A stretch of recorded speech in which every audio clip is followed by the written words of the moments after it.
Good morning again, ladies and gentlemen. Nice to have you here on this kind of dreary day. The routine is that whoever signed up and said they have a question, we'll get to ask that first, and then we'll go back. And if there is conversation in the meantime, that's wonderful too. This is supposed to be a dialogue. It's just you ask, we try to answer to the best we can, and then we take it from there. It's good to see some new faces. The first person that's on this list is not here, I don't believe. Kathy Maramati. Excuse me, would you introduce yourselves? I don't know who you are. I'm sorry, what did you say? I don't know your names. Would you introduce yourself? I will introduce this. This is Dick Garrison. That's Rocky Peeble. This is Tormey Campagna, and I'm Nancy Luehring. Thank you. I was going to do that.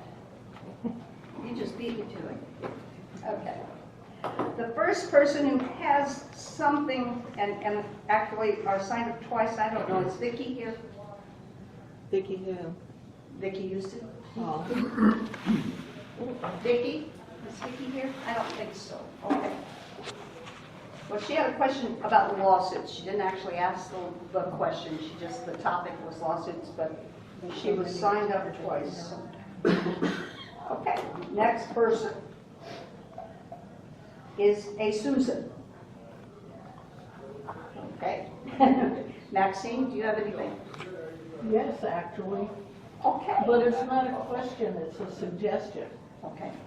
I've been listening for years to complaints about our financial reporting. Uh-huh. We don't get enough information, or we're buried in too much extraneous information that we don't need. So my suggestion is take 2 board members with financial backgrounds, like Diana, like Cindy. Everybody that I'm about to suggest isn't here, so I guess I'm safe. 2 staff members, like Leslie Nally and Liz Mathis, also financial backgrounds. 2 property owners with financial backgrounds. Put them in a room, take out all the chairs, lock the door. I was going to volunteer to bring them lobster tails for lunch, but that will keep them at it forever, so I'm suggesting I'll bring Cheerios. Bring some high energy food. Get them to go through what we've got, keep what we like, say this is missing, I want this, I want this, I want this, and then have the staff people say, in order to get that, we'll get it for you, but this is what we have to do. Hire another person, or get some software that we can connect to what we already have, whatever we need to do to get what you want. And do that with golf, do that with marketing, do that with everything. I'm tired of meetings, I go to plenty. I'm tired of hearing the same stuff come up over and over for years. It's time to do. Get down in the dirt and do something. I think that's a great suggestion. Tormey wants to speak, but I'd like to say something first. I know I've seen you at the ad hoc operating and budgeting committee, right? And that's really kind of what they're doing, is trying to get together to simplify and make everything a little more comprehensive. You've also sat in and you've seen the incredible amount of entry that the finance department or our CFO has to do. I know. Because we have 76 divisions under our 5 departments, okay? So everything is entered. $500 here, $200 here. We have over 2,500 line items on our general ledger. Okay. That's what that committee is trying to do. I mean, the committee is excellent, the people that are on it, and they are just scratching their heads at this, saying, what? You do what? Without what? You know, Liz needs few more tools, a few more computer programs to help her out with this, because stuff is still done manually because there hasn't been the money for it. But we need property owners. Well, can I just say, Those are property owners. that committee consists of 4 property owners that she's referencing, the ad hoc budget committee. Part of it, and I was in the part of the interview process, and we probably talked to about twice that many people.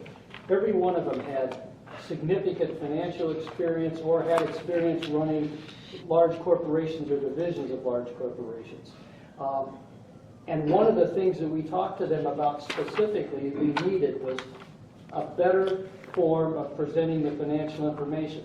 A 52-page document is important if you're going to have a detailed deep dive into where all the money's being spent, where the revenue's coming from, and so forth. But we need a summary document that all of us, whether it's the property owners or the board members themselves, need to be able to look at and say, hey, here's what's really going on. I know that they're helping try to design what that would look like. I have a lot of confidence when they get done, we'll have something like that. And I know Leslie and that wasn't as hot as McDonald's coffee. It wasn't coffee, it was I don't- It was empty. Leslie and Liz both agree that we need, she used the word comprehensive. I would change the word to more consolidated information that's easier to read and easy to understand. And I would hope that it'll be there in a reasonable period of time, whether that's next week or not. That's probably not the case, but in the next several months. Their deadline is October the 9th. Okay. Okay? Their Could I- deadline to come up with their suggestions is October the 9th. Could I ask a question? Sure. I've only been here a year and a half, but it seems like the people I talk with, they almost are of the opinion that this is done on purpose so that we can't figure it out. I'd like y'all's comments on that. No. I don't think it's not done on purpose. I think that Nancy talked to that a little bit, but it might have slid by. The software we're using today to put that information together could be slightly better, and it makes it more difficult for us to actually produce something that's more easily understandable. I think, as I said, it can't be so complicated that the average person who doesn't have a finance degree can't make sense of it, because then it's of little value to most of us board members. Some of us think we're pretty sharp financially, but probably on any given day we may not be. I think some of the things that they've come up with already, which of course are going to be recommendations, they're not, it's not in concrete, folks. They're going to be recommendations. Every committee, makes their recommendations. But they're talking about possibly separating capital expenditures, operating expenses, and then innovative, anything new, okay? Over the years, it's been difficult because things have gone maybe into operating that should have been capitalized. So it's a work in progress, but 76 divisions and every nickel and dime within those divisions. Golf spent $45 in pencils. I mean, this is Wait a what. minute, let me write that down. Yeah, okay, is that a problem? And that's a lie. Yes, please. Sir, I campaign on, this is one of the issues I campaign on, and one of my biggest pet peeves is that we don't do month-by-month budgeting, okay? We only show the year and then the months leading up to the year. So in a business that's highly seasonal, I mean, our golf business is seasonal, even the House of Cards down there, the Bridge Club is seasonal. We need to do a month-to-month comparison of this year, last year, and budget. And that's one of the things I have asked to be done, and hopefully it will be done.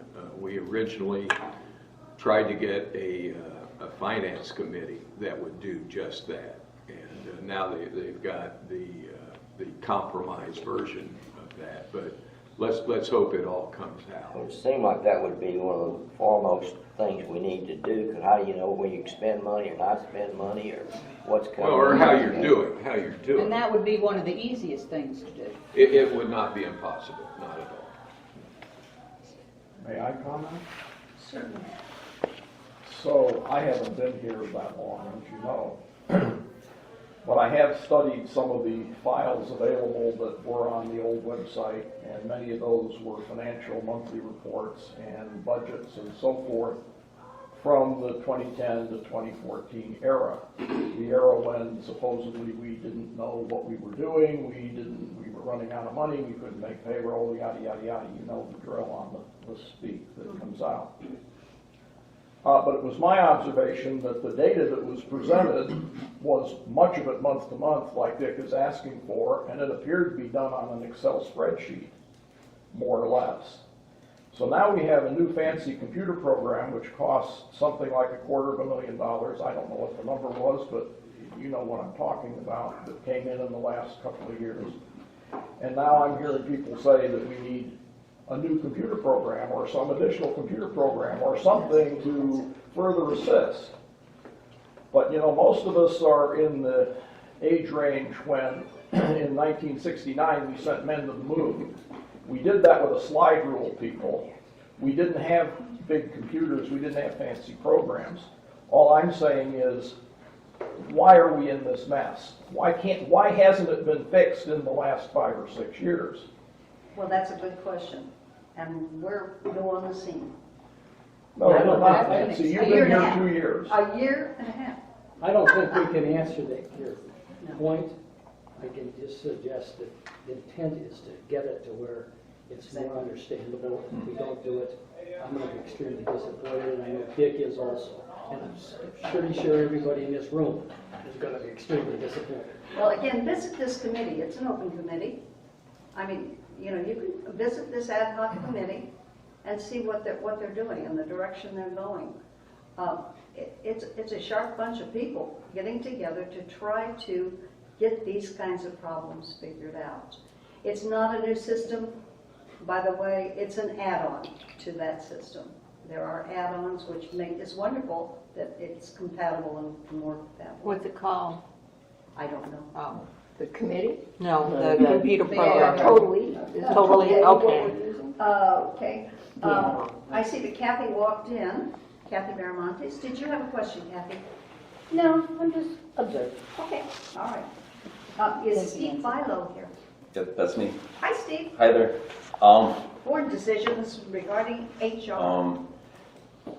Been here about 10 years and just retired a couple months ago, so I'm glad to join y'all in retirement land. Really enjoy it. Really enjoy the village. I'd like to, I guess, just follow up on what I just heard.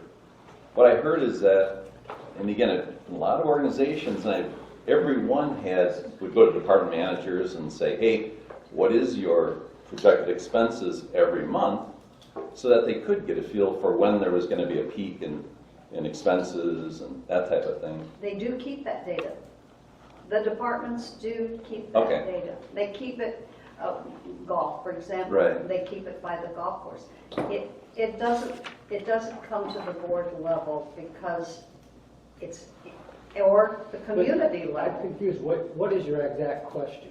My question, I just want to make sure I understood the point that as board members, you didn't have a feel for what, I'm not trying to be critical, but just say it surprises me that I've seen reports before where it's like, hey, each quarter, okay, what happened, what are the trends, what can we expect? But that wasn't part of the purview of in the past board to look at what were projected. The board can go look, and for that matter, so can any property owner, all that data. And some of us may choose to delve down deeper into it, and others may not. Okay. But to the previous question and comment by Maxine, it needs to be somewhat simplified, so we don't have to go drill down to how many pencils they bought in the golf department or whatever, which I didn't know they were buying pencils.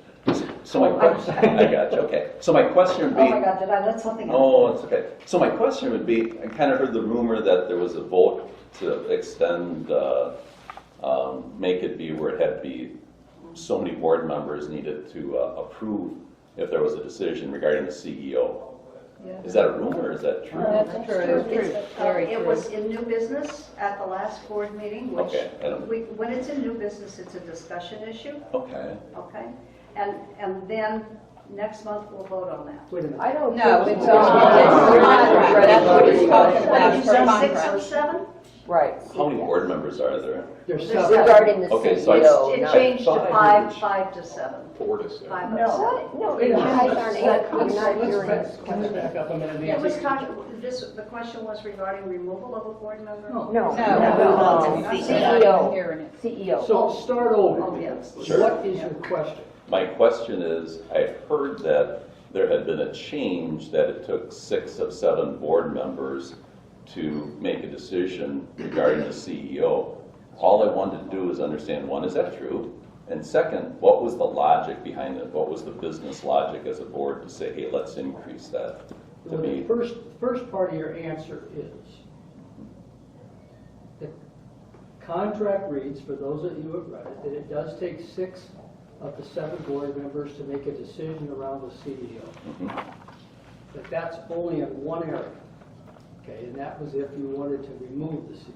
Okay, Other than what is specified in her contract, which her contract's a contract, whether you would do anything else with the contract as it comes up for renewal, only takes a majority of the board members to make that decision.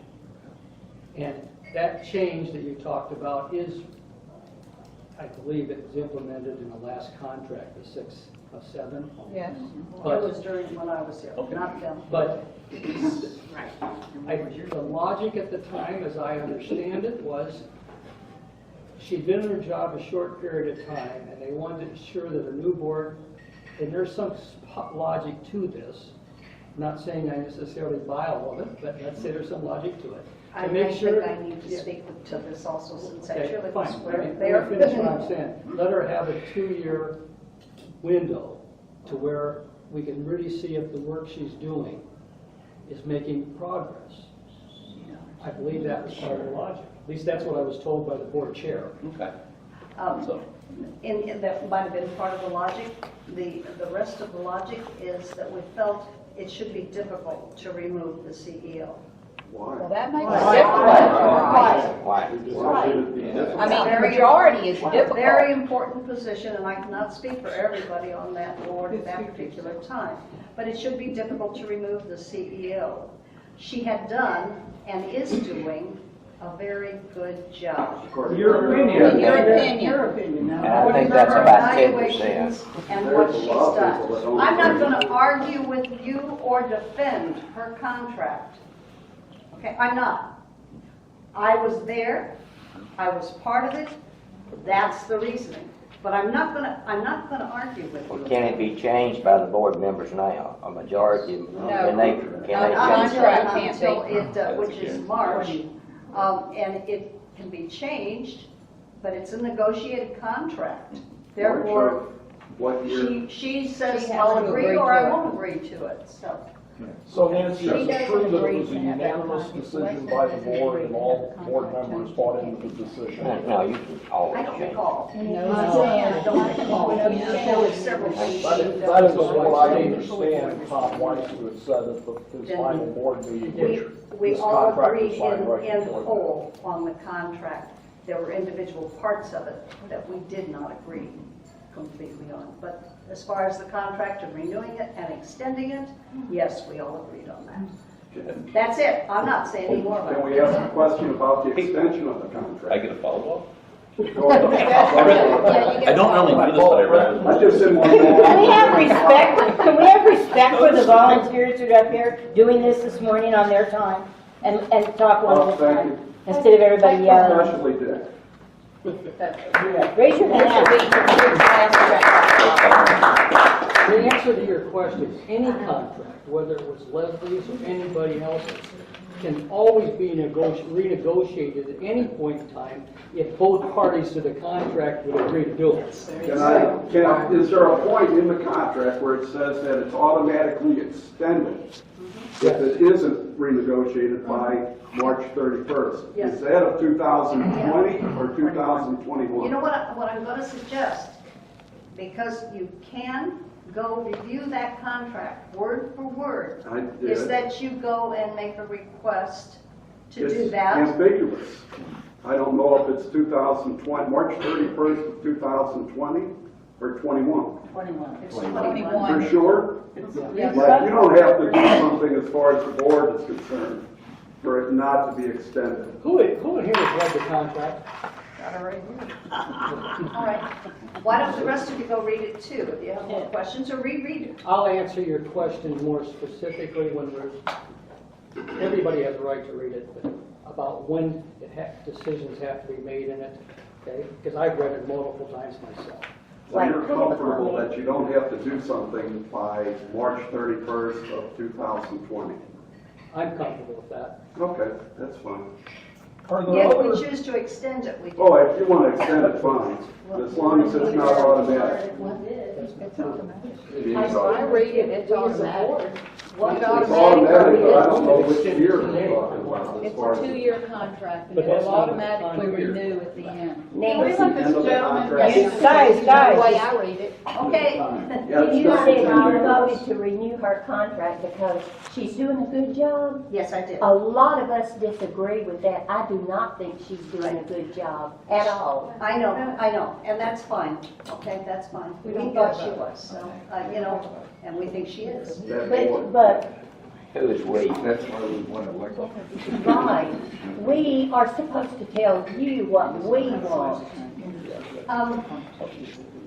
and you're I have- supposed I to have- represent us. I have yet to hear from 12,000 property owners, and that would be the majority. How about taking a vote then, Nancy? That's been brought up many times. People have to know every single thing that she does, and possibly now there is that opportunity. She runs a big corporation. This is over 500 employees, 26,000 acres. You've heard it all before. This is a big operation. We started with the 76 divisions and 5 departments. It's a big operation. It's not Exxon, it's not Motorola, but it is a big operation. And it's not like anything anyplace else to have a private community with limited amounts of revenue. Is it as big as the state of Arkansas or the state of Texas? It's as big as Rhode Island. That's not what I asked. I don't believe so. Because neither governors of either state make anywhere near close to what her contract costs. I'm going to leave the room pretty soon here because I have a question. It was not my understanding this was a good session. Larry, would you? Cut the cameras.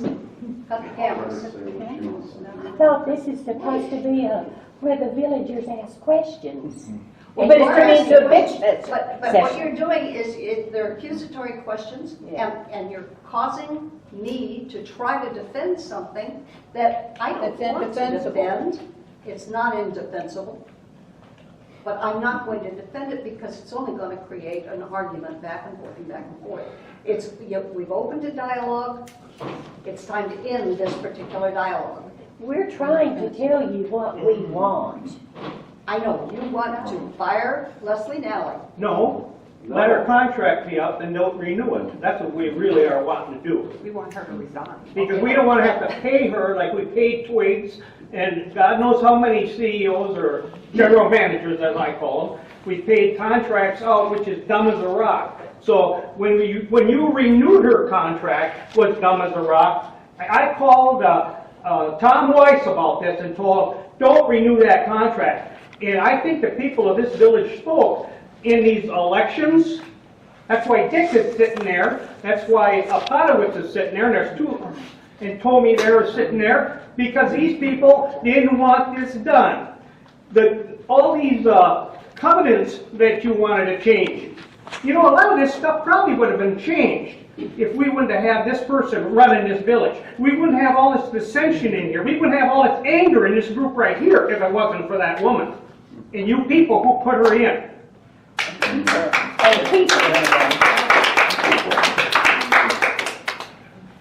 May I ask a question? Sure. Is it- We all know about Leslie's contract, or if you don't know, it's out there for you to look at, right? Okay. My question is, do we have any other employment contracts with employees that are not known about? That we need to ask for, but we don't ask for them because we don't know that they're there. I'm told no. I've been told none of the department heads have contracts, and I was also told that Twigs didn't have a contract. That's not true. Well, I was told that by You've the seen one of them. HR Yeah. head. But No, not I any specifically employees, asked for it. correct, that's what You I'm asked asking. specifically about employment contracts. Employment And contract. we have no other employment contracts to my knowledge. They're free. Well, that, Well, Tom has seen it. Well, we have a contract for, the two golf pro people to run the golf shops. But that's not an But employment. that's not an contract. employment contract the way I would construe it. So there are a few contracts, to Dick's point, the golf pros like Heifer have a contract that relates to his business in the golf shop, where he in fact owns the inventory and how that process is supposed to work. But there are no other employment contracts. CMEO doesn't have a contract, No. other directors don't have a contract. No. Is the camera still off? I believe so. Are we leaving it off for the entire meeting? I'm not sure. Doesn't matter, we can just talk to you. Sure, sure. We don't have to leave it off, but I would like some civil dialogue, okay? Go ahead. Yeah. I would like to say that I appreciate you giving me the insight that, yes, that was true about the 6 and 7, and what the logic was. That's all I really wanted to know. And if I could make one comment, since I have been involved with contracts for nonprofits that have employees that are 500 employees and 1,000 in the past, the things that were kind of unique about the contract were that the job description can't be changed during the 2 years. That, I just found that odd. I hadn't seen that in the past in regard to the CEO's job duties. That has to be the same for 2 years. That seems strange. So I just wanted to pass it on. The other thing I saw was that they're going to have some HR folks take a look at what are reasonable salaries and that type of thing. And again, I have been involved with CEO salaries for a nonprofit in Arkansas with 1,000 employees. And there are really good resources out there to help identify what is a reasonable compensation. I'm not saying it's high, I'm not saying it's low, but I'm saying there are those type things. So as a board, if you need some resources, I know a lot of talented HR folks that have exposure and could provide the board with a perspective on that. We did, it was done with Leslie now, that we had a third party come in and do that. Okay. Will you tell us what, Who the third party was? to suggest her, or how did they work it? They suggested her salary? They did an analysis and comparison. But who chose the company or whoever this third party was? The chairman, Who was the third party? it was, I don't know what the name of the company was. Kathleen McComber was her name. Who? I'm sorry. Kathleen McComber was her name. But we did solicit a third party, who then in turn used another company, which I don't know the name of that one, to compare her job duties, this budget, this community, on and on and on. So, we didn't just grab that figure out of the air. It appears that it was, just from the sense that that's what I did for a living, looking at in Arkansas and larger, and so I'm saying I can. Would you have looked at Bella Vista and looked at that same situation that's like us? I would They're have. not the same. Yeah. They're not gated. They're not, there really is no one that is like us 100%. Yeah, so I guess. Bella Vista is incorporated.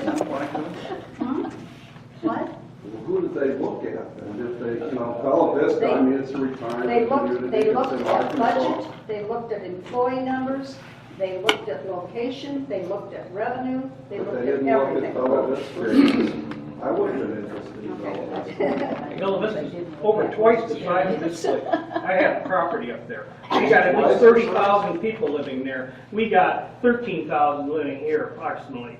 Well, how's it different from us then? Gates. They don't have Gates, gates? that's the only difference. It's incorporated now. They had Okay, to, let's they couldn't get move their on, okay? assessments up.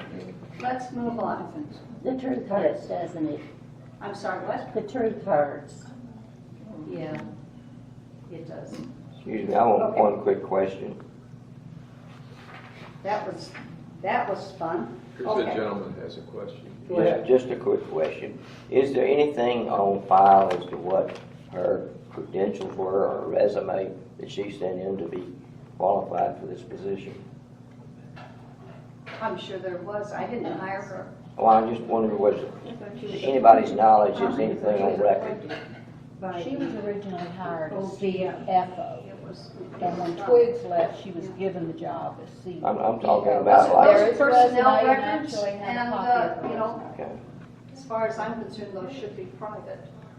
Personnel records contain a lot of information that I don't think should be public. Your resume is public information. I mean, Yeah. you give it out to people as a resume, Okay, let's but you see. can get a copy of it, because I got one. Here's the court order that gives you Cheryl, your the right to question see that. is, or your topic was CMP, governing documents, HSV property owner, and a record? I don't know. I don't know. I would just like to ask about the board meeting. There were a lot of people there, and a lot of people didn't have seats. And it was a 3.5-hour meeting, you know that. It was long for all of us. And a lot of us are elderly, have health problems, and people had to stand. And some people, they did bring in chairs, we appreciated that. But some people had to sit out in the aisleway. Why can the meetings not be moved over to the larger Woodland auditorium? I sent an email to Cindy Erickson, and well, I sent it to all of you actually. Right. And Cindy answered me, and she said that she can't keep control of the decorum or something like that. Why can't we move over? It's a board meeting. Yes, it is. You're invited to attend. Yes, ma'am. Woodlands is not always open. I mean, there's all kinds of reasons, but whatever Cindy said is what will happen. She's the chair. So she's going to deny people the right to be at the board meeting? Well, they're all videoed, so there is that opportunity. You just turn the camera off. It's on. It is on now, but how do we know?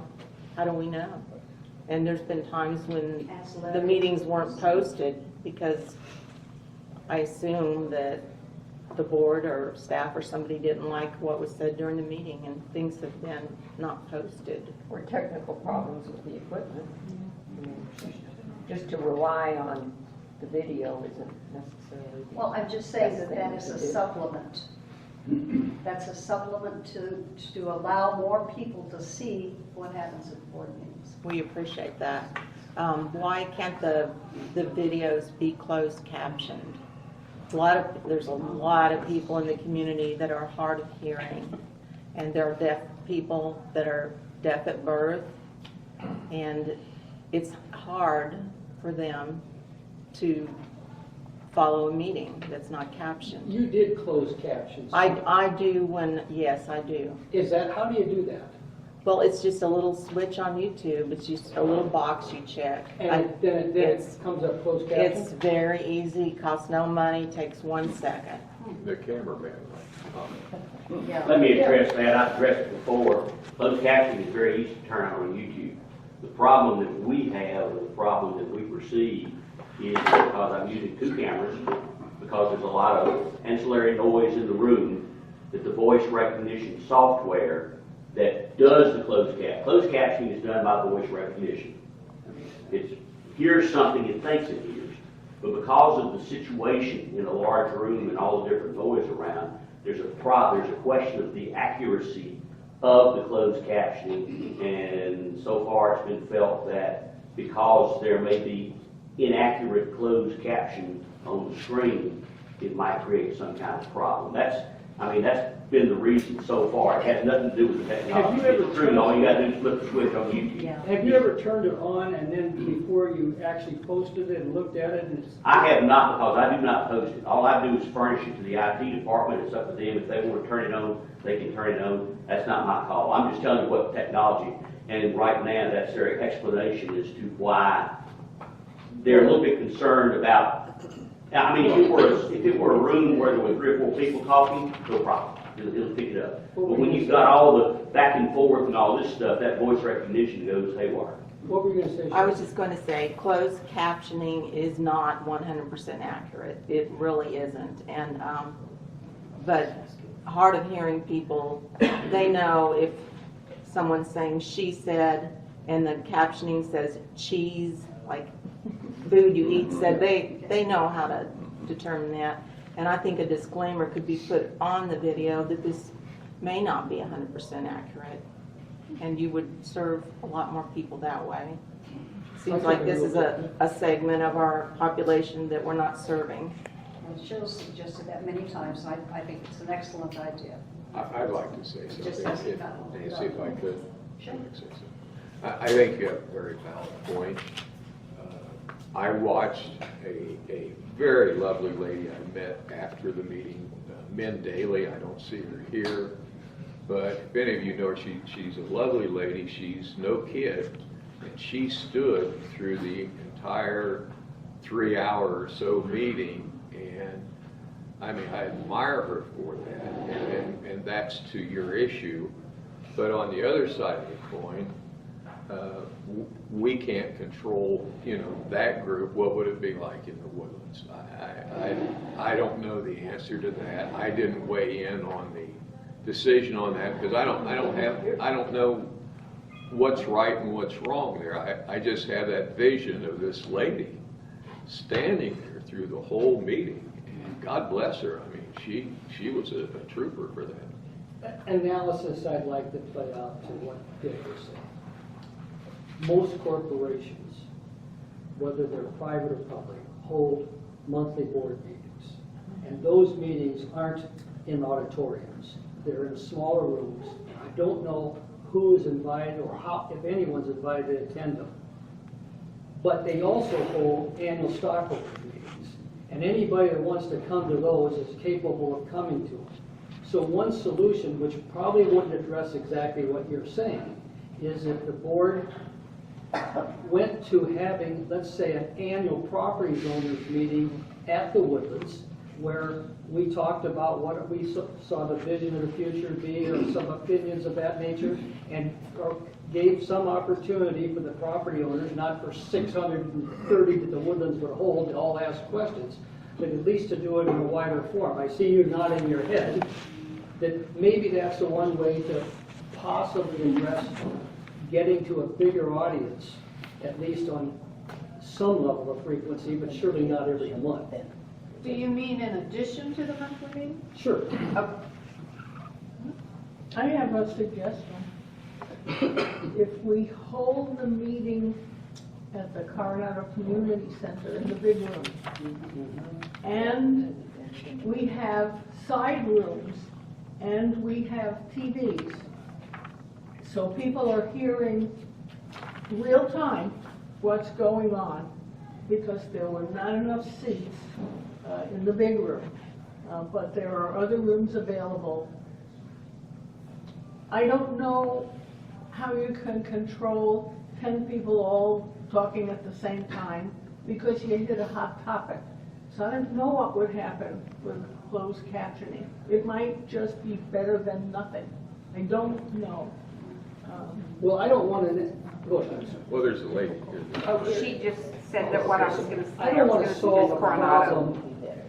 The corporations of any nature, businesses of any nature, if you try to solve one problem that is actually not, comes up once every 10 years, and I'm not saying this is, versus what you're trying to design your processes and your procedures for, what's the norm. I've been going to board meetings for over a year. At most, 2 have had that room even full. There were always empty chairs.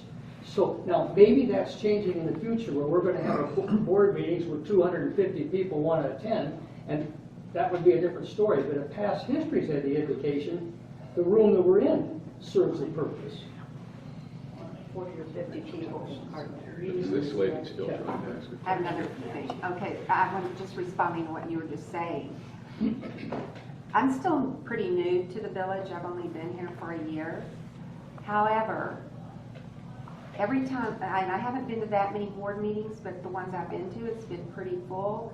And given the current situation, I feel that in my opinion, I think you're going to continue to see large crowds at the meetings. And I think the Coronado Center could very possibly be a better choice because I have really severe back issues. I can't stand. So I try to get there early enough so I can get a chair. And at this particular meeting, I ended up way at the back because I couldn't find any other chairs. So it's just something to consider. Yeah, I would say, I've been in the village 19 years, and I've probably gone to board meetings pretty regularly on 15.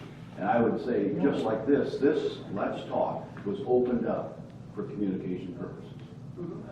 Why isn't this room busting at the seams? And we do have a lot of problems in the village. I'm not saying we don't, but the point is, the problems we have today are greater than I've seen in 19 years, to be honest with you. But yet, what, 30 people here? You think we didn't have a problem with anything? Well, I knew Dick was going to be here, so I decided we I really was tried going to show with up. these to put them all over the village at different times of the day so that people could attend. They could find some spots. You've been to quite a few of them. You've come to Coronado Center quite often. And you've come to Granada also with me at those.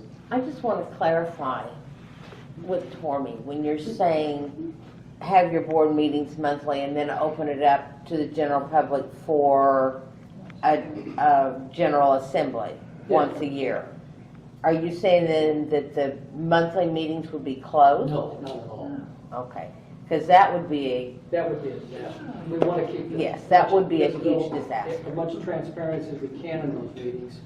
So, Let me just say that since the board meeting format is such that the members don't have any opportunity to speak in advance and make some suggestions about what is on the agenda, you've done yourselves a huge disservice because you don't hear anything before you vote on certain things. You may have gotten emails and whatever, but frankly, sometimes I wonder what the purpose is of even going to a board meeting, because all we get to do basically is sit there and listen. And at the end, people get up and try to make some comments, and then the board chairman and the CEO try to shut that person down. And quite frankly, that's disgraceful. And you know, the rest of it we could see on the video. Of course, before we didn't have videos because you weren't videoing them until Cheryl decided that we needed them videoed, and then you felt guilty, so you started videoing. They did it years ago. I know they did. Audio visual. I know, there was some high school that was donating and blah, blah, blah. well, there actually is, we do have input to the agenda and what's on it. So it's not like none of the board members or one board member says, hey, here's the agenda and that's what it's going to be. Now, we do discuss what we're going to put on it before it goes out there. Now, every one of us does have the opportunity, Tom, to drill down with, let's say I want to put a motion out there to do X, Y, or Z. And any other board member's got the opportunity to drill down with me on what the logic is behind my motion before it gets to the meeting. We never decide on how we would vote on it. But I know there's been questions both face-to-face and on the phone and via email. Hey, Tormey, you want to do this. Well, why would you want to do that? Well, here's my logic. Well, Tom, a case in point against your argument is the Balboa situation. We announced it at the last board meeting. We're going to vote on it at the next board meeting. My inbox has been just crammed with suggestions on what to do, what not to do, and so forth. So there is input. I will also say in that regard on that situation that I don't think we have enough time and I don't think we have enough information to make that decision. when it comes up next month. But that situation did exist where we said we're going to do it. Give us your feedback. Diana asked for feedback on that. I've got, I don't know, 50 replies so far on what to do, what not to do. And I know some of us, So- to your point, have sent emails to the staff. I've talked to staff being Leslie about particular information we would like to see before we went forward with our own, what our position might be on that expenditure, which, let's face it, in that case, that's a pretty huge expenditure. And there's a lot of information I'd like to have before I went Well, forward. on that topic, I find it quite strange, and I did listen to some of the earlier recordings of this session, although I wasn't here, that when asked about what's going on with the lodge, what's going on with this, what's going on with Balboa, the board members that were present at that time, it's like, we don't have a clue because it's Leslie's thing. And to me, that seems quite strange. It's disingenuous. Admittedly, maybe that's the way you're running the show here. Maybe that's how it is. But that's one of the problems that you have.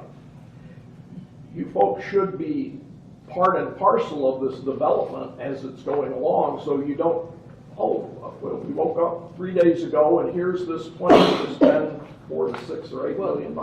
To answer your question as directly as I can, the presentation was made by Tom, Stephanie, and Gary regarding Balboa particularly, which vary between the clubhouse and the golf course because they're really sort of separate issues, but they're tied together. Oh, I understand. I've read it pretty thoroughly.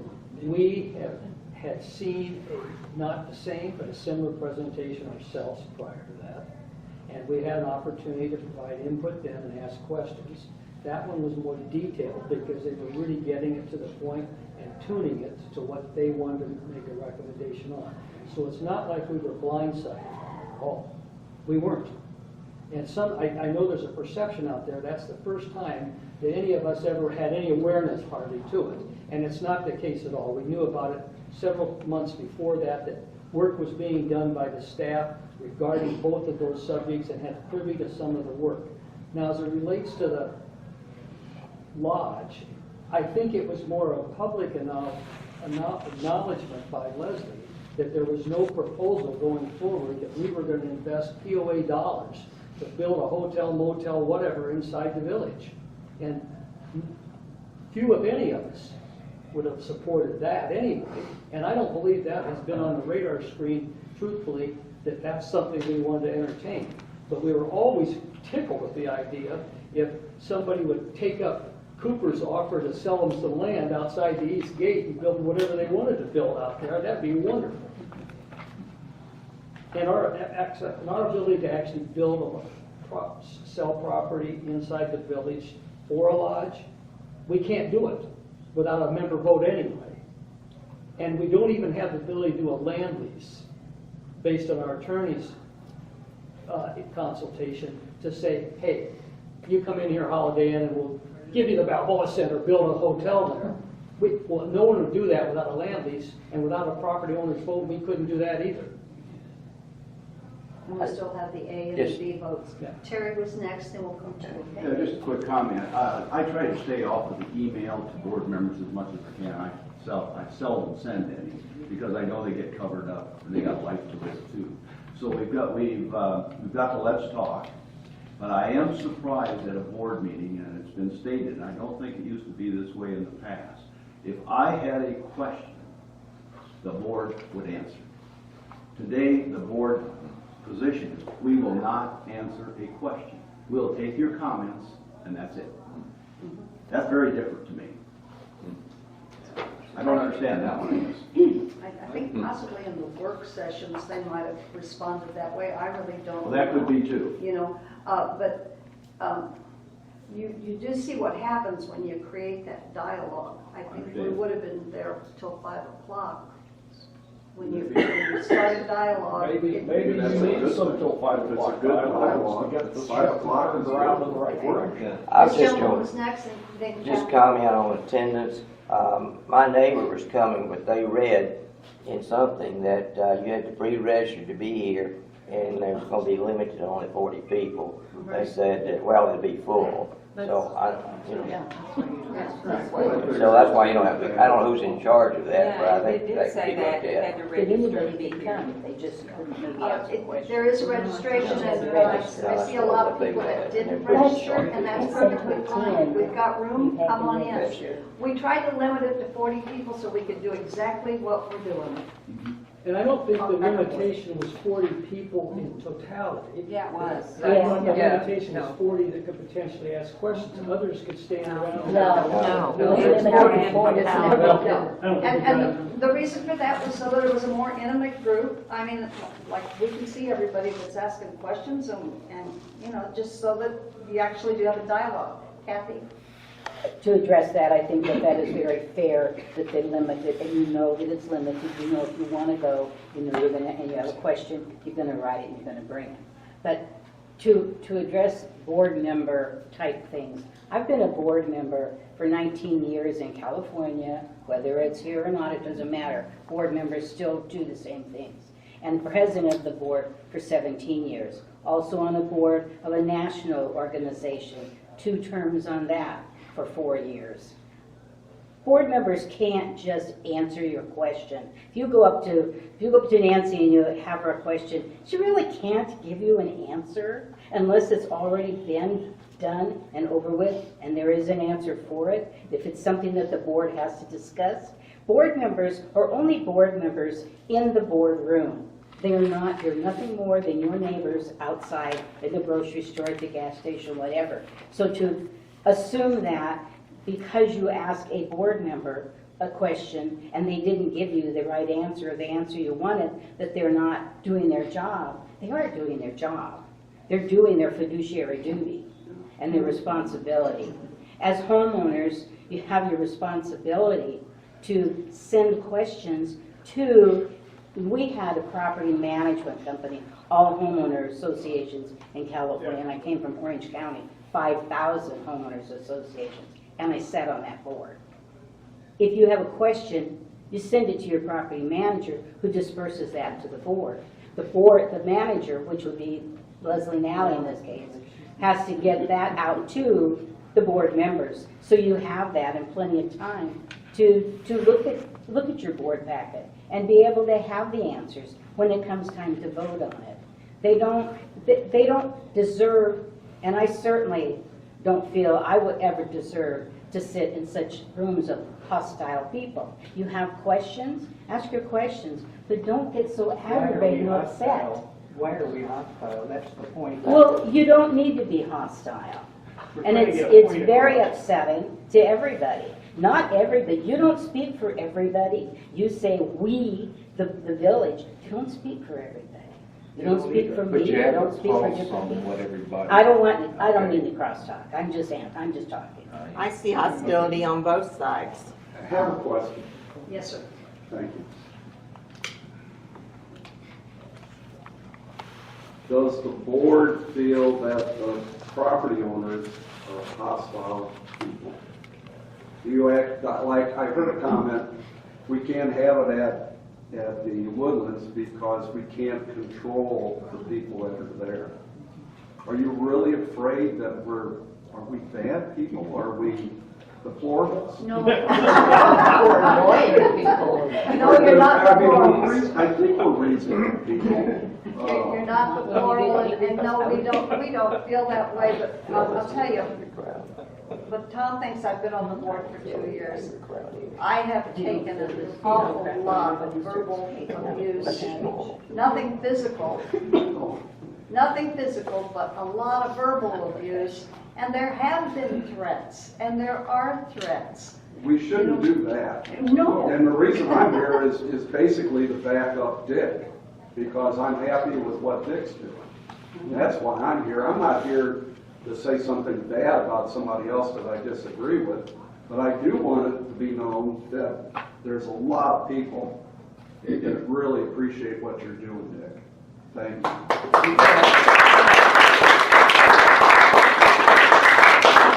I see a hand back? Did you? Yeah. I just wanted to make a comment that I know a lot of people that won't come to the board meetings anymore because of the hostility. And on either side. I mean, they just will not come because they don't like that atmosphere. So if we could just be more cohesive. You know, I would. Not agree. No, you can't agree. Not agree. You Not can't agree. disagree, but No, not agree, but just be civil. civil. I could go back to Speak long. without Speak yelling. out. You get excited and your voice goes up a Right. little bit. There has clearly Just been in the speak past, without. there's clearly been in the past, people who got up in front of the board whose attitude was extremely hostile. There's clearly been comments from the board in the past, and I'm not going to suggest that this board that's in front of you or the other 4 board members that aren't here, that their reactions to them have been less than appropriate also in mine. So there has been some balance of what I believe inappropriate activity on both parts. I don't, you know, it always amazes me that people want to be treated one way, but they don't seem to think they need to treat the other person with the same level of decorum and respect. We can all agree, and I don't think we all disagree in this room by any stretch on a variety of things, but we can agree to disagree on particular issues and not act like we want to get in their face. And when I listen to what gets my vote, candidly, I listened to 2 excellent prayers at this last meeting, the one that began it and the one that ended it, and the one in the prior meeting where outside pastor gave it versus one of the board members. You'd have think they fell on deaf ears. And that doesn't matter whether you believe in Jesus Christ or not. The content was good. And we need to just settle down, because whether we all make the right decisions in everybody's mind regarding every issue is not as important as we just overall make what's good decisions for this village going forward. And I would hope that this board and any future boards, and I would hope the past boards too, and I'm not criticizing them at all, made and will make quality decisions. We all love it here. I don't want to live anywhere else. It's great. I have questions. Back when the new board was seated, there were suggestions by the 3 new board members for work sessions that would be open to the public. And what has become of that? Because let me have this. Mike Medica, who has been 6 years, a board member for 6 years, and was a board member when we had work sessions. That was one of my proposals, that we go back to the open meetings and not so many quiet behind-the-scenes meetings. Right. And he and I have agreed, and he's leading because he's got the experience, and I've made some suggestions. And we're going to try to start them October or November. And the reason that we didn't start them, right now, is we have a lot on our plate right now. We really do.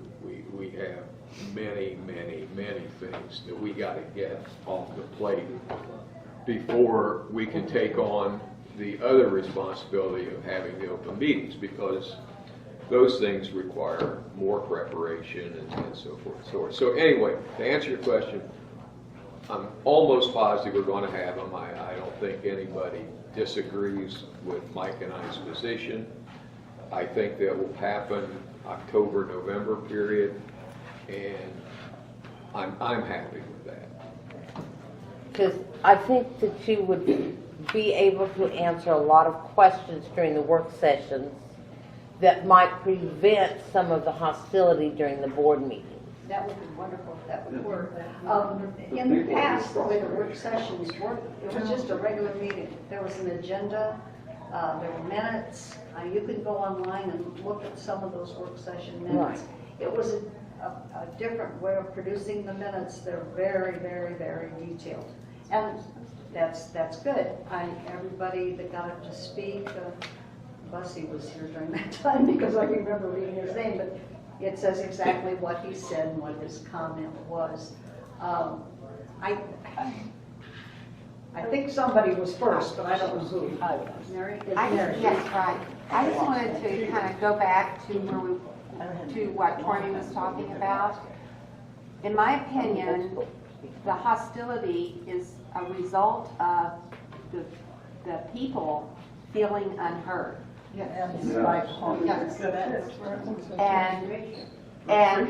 that has kind of been evidenced by the results of last year's election in November, when we sent a very clear message to the board and to Leslie that we do not want the CMP, not this CMP. And we have felt like it has been crammed down our throats, and it's going to happen regardless of what we the people want. 60-40 split. And I mean, it was 60 against 40 with that vote. There was 60% of the people that didn't want it. The CMP wasn't actually on that. Well, it's the results of the CMP. It was designed to implement the CMP. Let's talk about the CMP for a moment. I know Dick has read every line of it, probably twice by now, and I've read much of it. There's a lot of good stuff in the CMP that anybody with common sense would think makes good sense moving forward. Right. There's a few things in it that probably are inappropriate for our village, short, near, or long term. I do believe, and there's a committee actually, the CMP committee, I would hope they would come back with recommendations as to what good things they've uncovered in it, which all of us could probably read and figure those out, and what things they think are inappropriate, and suggest how we modify the document, or for all I care, change the name of the document, for whatever it might be, to what is a good plan for us to move forward. Because I see things in it that you couldn't help but think are the right thing to do. Yeah. Should we maintain our roads? Well, probably. And there's a variety of things that maybe not as easily understandable as that, but still makes sense. Do we need, for example, better signage in the village? You could pull out on a road and you don't know what road you're pulling out to when you come to the T intersection. Does that need to be corrected? It needs to be corrected for Tormey, let alone anybody else that's in here. So there's a whole host of things. I think we all agree with positive. that. I think everybody agrees with that. But you're right, that the vote tended to make people think that I agree with you, people tend to view the vote as a contradiction to anything in the CMP, and I think what they probably were, many times what they were trying to express is, this is Tormey's opinion, not the board's opinion, is we don't need town centers in this village. And now there's people who are mixing metaphors, or like we've got this, who was at the board meeting? There was a great announcement. The Renaissance Home is going to be building this subdivision. It's not modifying any easements, it's not replotting any ground, and who could complain about some builder stepping up to build a subdivision of 18 homes over some period of time? He's obviously not going to build them all at spec and pray he sells them, but I would suspect he will, because the size appears to be one that a lot of people are moving toward smaller footprint homes than the 2,500 and 3,000 square foot ones and more. People relate that to, quote, a pocket community. It's not a pocket community, it's a subdivision. My definition of a pocket community almost falls in line with zero lot line homes. Well, we don't have them here. We couldn't have them, because Cooper wouldn't release the easements to allow us if we wanted them. So if we forget about some of the stuff like, quote, pocket communities, and look at maybe some of the stuff that's just reasonably incremental subdivisions, or expansions like Cooper's doing to Medeiros Gardens to add up to 27 more new homes, that's good for all of us. And it's good for the growth of the village. And that's my speech. That's me. Yes, thank you. The reason that people they were introduced to, that neighborhood was introduced to us as a pocket neighborhood in a Let's Talk, even though it obviously wasn't. And it just seems just a little tricky to call it that. It wasn't introduced at that time because. It was that wasn't- mentioned. It was mentioned, but that's what we were hopeful for. You were hopeful for a true pocket neighborhood? We were hopeful for a subdivision. A subdivision, Neighborhood, okay. whatever, because we need the rooftops. Yes. We need the revenue. Yes, we do. It wasn't a done deal at that time. That Mm-hmm. isn't what we were asked about pocket neighborhoods specifically at that Let's Talk. Mm-hmm. And this is a subdivision. A pocket neighborhood to me is almost like a subdivision, but he's right. It's 0 lot lines. It's more like the brownstone houses in Chicago. I don't know if I call that a pocket. I'd call That's it something almost, other than yeah, where you can reach the building, but, I it wasn't a done deal. I wanted to address one more thing that, we're already past it, but you said that we could get the minutes online from the old meetings when they had the work sessions. It was I don't think so. archived. It was archived, and I Where don't know is if it's it? still there. but- Right. No, it's no longer accessible as far as I know. Okay, Right. okay. But you probably could get them if you wanted to request. Well, I them. have them. I have them. Okay, well, you have them. Yeah. Then- If anybody wants All the them. way there. Yeah. Rocky, way back there, hasn't said anything yet. Why, Rocky? It's a question. This is only a question. It's not an accusation. It's just trying to understand. This thing with Renaissance and this, whatever we call it, subdivision, okay? I think it's a great thing. Very encouraging, okay? I see progress. It's a question. What's it gonna cost the village to put in the roads, the sewer, the water, the electricity to make this subdivision? I keep hearing we're getting revenue and rooftops, but I'm kind of confused. It's a question. It's not an accusation. Tormey wants to speak to this. Tormey wants to speak with, but this is the first time, this is property that the POA actually owns. I understand that. That's never happened before, that we make a profit and sell the property. No, With that's this good. type of a That's subdivision. good, but what's the rest of the answer? I mean, The answer to your question is this. Part of the cost associated with adding the infrastructure is covered by fees when you go to build a house. I'm not going to suggest that covers everything. We are making, the price we got for the lots was more than reasonable from the POA's perspective, given the lots at this point were worth nothing. I would suspect, although I don't know, that goes a long ways to covering incremental costs associated with what's not covered by the user fees and the roads. I don't have the specifics of it. If I did, I'd be happy to give it to you. But if you do an analysis on, let's just take one new house in that particular area. Today, we're collecting 0 assessments. So once the thing is a rooftop and someone's moving in there, we're collecting roughly $800 a year of assessments. That's nice. But catch this. This is where the money is for us in this. If one person out of the 2 that most likely will live there play golf, that's $2,500 a year most likely in golf fees. We will collect another $1,500 a year most likely in water and sewage fees and trash pickup and blah, blah, blah, blah, blah. So one new rooftop adds $5,000 a year ongoing to our revenue stream.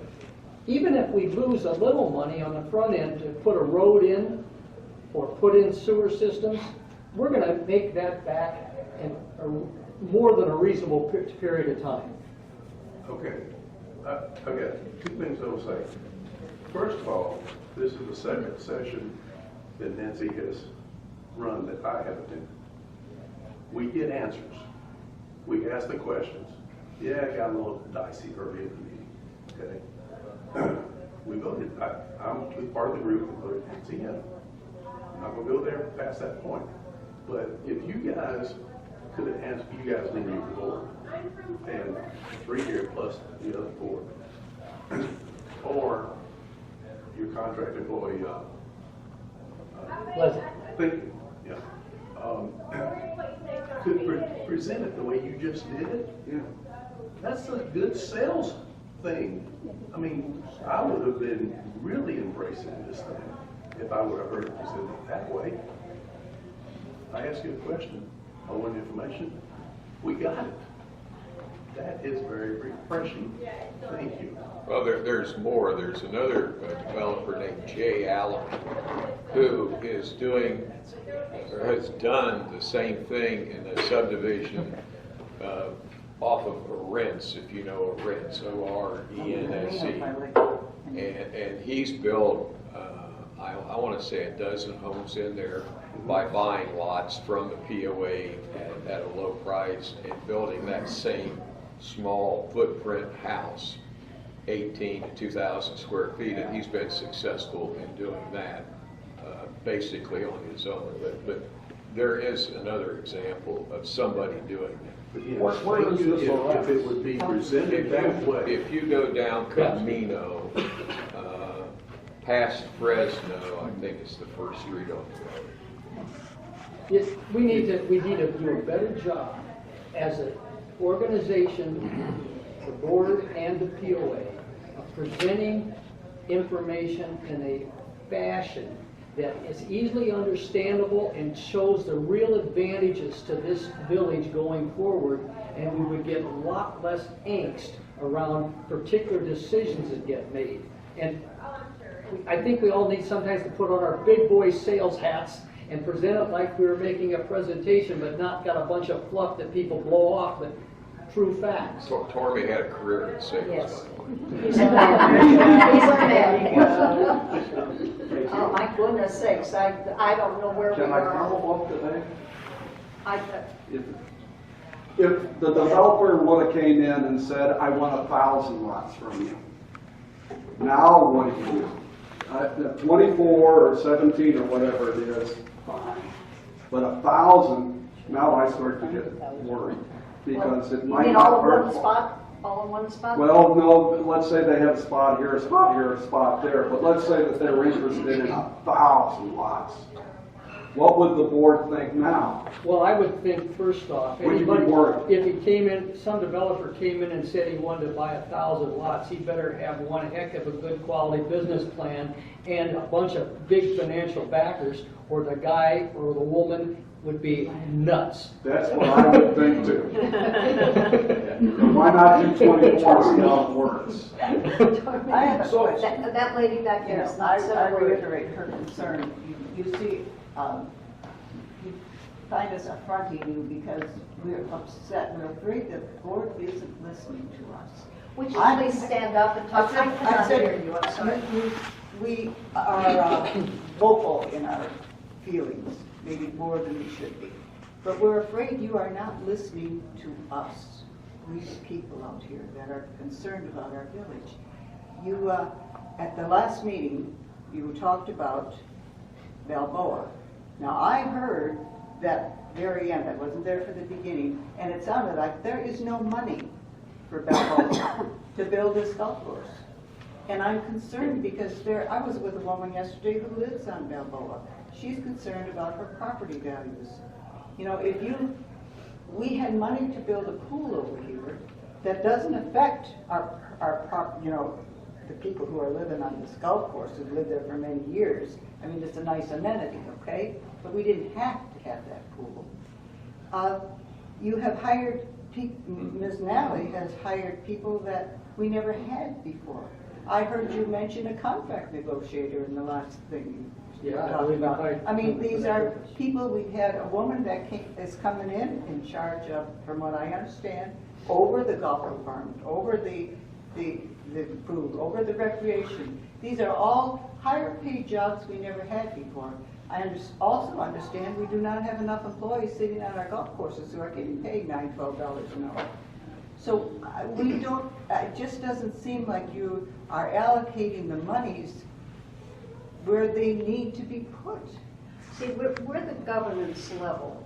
We aren't in charge of hiring the staff. Our only employee is Leslie. Right. the CEO. But I don't- It's up to her to hire what she thinks she needs to accomplish what we have, Nancy, we have asked her to do. you are But you know, talking you- out on the question, you- and that's what you do over and You, over. the board, I'm not in charge of okay, this. but you, the board, have gone, you have done this before these other two came on, and have throttled the ability of an individual board member to speak up what he thinks about a project. I ran across an employee the other day who submitted an opinion to the board and was contacted by Nellie not to do this. I mean, why don't you, each one of you, have an opinion that you can tell us about? Why do you have to speak as a unit of 7 people? Why can't you not do that? And you put that covenant in a couple of years ago. What was the thinking in doing that? Well, let me try to address your question. But you were not there then. It doesn't matter, it's a board question, not so much as, but I'll get to your point. I'll come back on Balboa for a moment. When the board makes a decision, the entire board, whether everyone on the board likes it or not, it's our responsibility to support the decision. If we're specifically asked why we may have voted for it or voted against it, it's not against any kind of practice for us to say, hey, I didn't support Balboa because I didn't believe this, or this. We could say that. But we have to, I didn't support the pool. The decision's been made, okay? Yeah, I understand. And so we're moving forward with the pool, and by God, we need to get it done and open it up. That's the end of that discussion. Let me finish. Back to Balboa.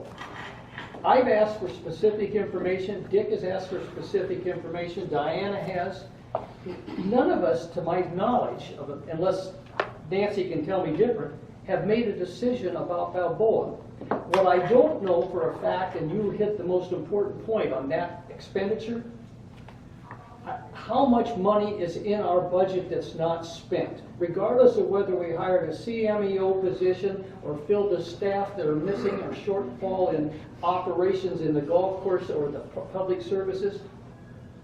I want to understand all of those things. If there's money left over that would support Balboa, whether it be just the course, a clubhouse, or both, I probably could support it. And as long as there were some other ideas of how we could increase our revenue to help support it. But today, that's not a done decision. Well, that's what I would like to know, that the board isn't going to jump into something when we don't have money to pay for it. Well, I can tell you, Dick Garrison and Tormey Campagna isn't going to. Let me speak for a minute.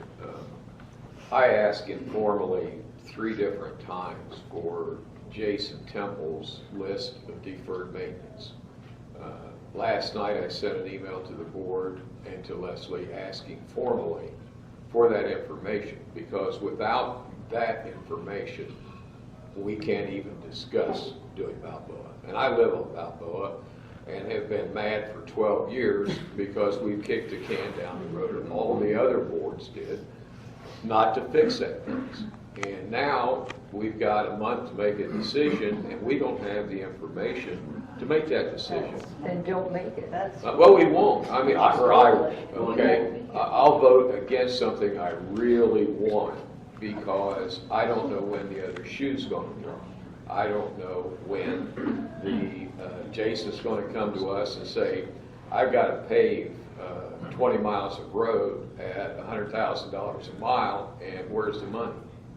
So if that happens, or if that's out there, then God help us, we can't fix Balboa. Aren't you frustrated, though, that you're being put in a position where all of a sudden it's, we've got to make this decision because we got to kill that grass right now. Come on, make it. Absolutely. But don't you push back then? We do have to kill. If we wanted to do Balboa next year, we would have to kill the grass in October. That doesn't mean we have to necessarily do Balboa next year. It has been kicked down the road since 2007. But this is September before October when we got to kill that grass. I talked with Leslie this morning on a drive over here in the car, so regarding some information I've requested specifically to Balboa. And I believe that, and also the overall budget in summary form of revenue versus expected expenses, not just of the whole, but in general. I believe that, I'm praying to this effect, that we will see something prior to the decision that either gives us more or less comfortableness with making it. But I'm with Dick. If I don't see the appropriate information I need to make what I believe is a good, quality financial decision, I won't support doing it either. It's entirely up to the board to make that decision, by the way. It's entirely up to us to say, okay, we agree that, yeah, we've got to borrow X number of dollars. We agree that we need to put a surcharge on. That is up to us, and that's the decision that we have to make. We agree that we need to tear down the clubhouse. It's totally a board decision. It's not Leslie, by the way. It's not Leslie. It wasn't just sprung on us, as you alluded to earlier. No, he didn't say that. Well, you did. No, I said it wasn't sprung on us. I said Well, I we know, know I said, about it from us. no, as was alluded to by the audience before, we had a presentation, we had their recommendation. How long ago was that? June. So the last few Let's Talks where you all have backed away from, we don't know anything about it, they're gonna make a presentation in August. I don't Not exactly accurate. I have a point to make here. I had my hand up for quite a while now, and I'll try to be very nice, okay? I play golf 4 days a week. Balboa has the best greens in the village. Wonderful greens. I played Isabella yesterday, and if anybody pays $90 to play Isabella, they're a fool. The course is in terrible condition. Balboa is in fairly good condition. Now, I've heard that they want to spend $4 million over there. It's dumb to spend $4 million over there. It needs irrigation system, it needs cart paths, and some drainage work. The fairways don't need to be tore up. The fairways are just fine. They got a lot of zoysia in them. They're just fine. The ball sits up nice on them. They wanted to tear down a hill to fill in number 10 there. Well, we can live with that. They can put in some more drainage and they can run it to the ditch. So if we could get by doing that course for $2 million, it would make some sense. And it would be, and matter of fact, Dick has got I told him about a fellow who was an agronomist in California that ran 18 golf courses out there, and they say, well, we can't do irrigation without tearing up the greens. Well, that's crap. This man just told me on Thursday. He said, I did it, all kinds of them. You just go around the greens. You can run pipes through the old pipes. So there's ways of doing this, and he said, every superintendent here knows this. So we're going to do this Taj Mahal over there. We've got too many golf courses right now. So to stick that kind of money into that project over there is throwing good money after bad, in my opinion. And I don't know if Dick got that email yet, but... Terry, that's a good point. I've asked, and Tormey's asked, for a menu, okay? We've got a menu, and it's been presented to us, which the greens cost this much, the cart paths cost this much, the irrigation system costs this much. And we'll go through that menu, and we'll do, is it necessary or is it nice, approach to it. Then we'll go, and hopefully by then, we'll have the recommendation from Jason Temple on deferred maintenance in the village, and we'll put those facts together, and then we'll make a decision. But until we get the facts from Jason Temple, and then look at the menu, and then look at our financing options. I'm not sure our financing options on this are great, because if we do a surcharge, that'll knock the rounds down, okay? We knock the rounds down, then we're in a bigger problem, okay? So we got to come up with financing, we got to come up with the deferred maintenance, we got to come up with the menu items that need fixed. I happen to agree with your 3 menu items.